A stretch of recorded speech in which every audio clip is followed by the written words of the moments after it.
আজ আমি বানাচ্ছি বেগুন শুক্তো। এই যে তেল দিলাম, কি কি লাগবে দেখাচ্ছি। এই যে বেগুন কেটে হলুদ নুন মেখে রেখেছি, চিংড়িতে হলুদ নুন মেখে রেখেছি, বেগুন চিংড়ি, আর এই হচ্ছে দুটো লেবুর পাতা, একটা শুকনো লঙ্কা, আর এই সর্ষে, এই হচ্ছে এই লাগবে। চিংড়ি মাছটা আগে আমি ভেজে নিচ্ছি একটু হালকা ভেজে।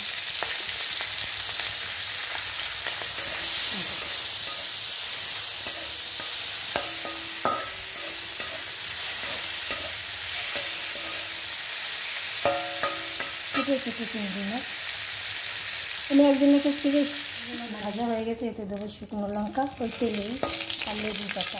এবারে বেগুনটা দিয়ে দিই, আর আমি ঢাকা দেবো।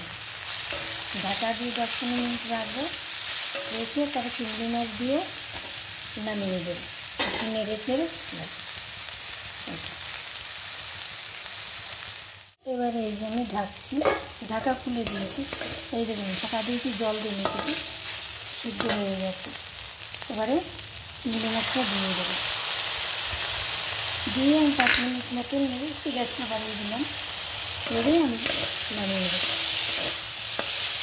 বেগুন সিদ্ধ হয়ে গেছে, মানে বেগুন সিদ্ধ তো আপনারাও করবেন, দেখবেন ভালো লাগবে খেতে। আমি যদি খাইনি, একজন বলেছে সে করে, তার থেকে আমি এটা শুনে করেছি। দেখুন দেখুন তো হয়ে গেছে, দেখুন খুবই সুন্দর হয়েছে দেখতে।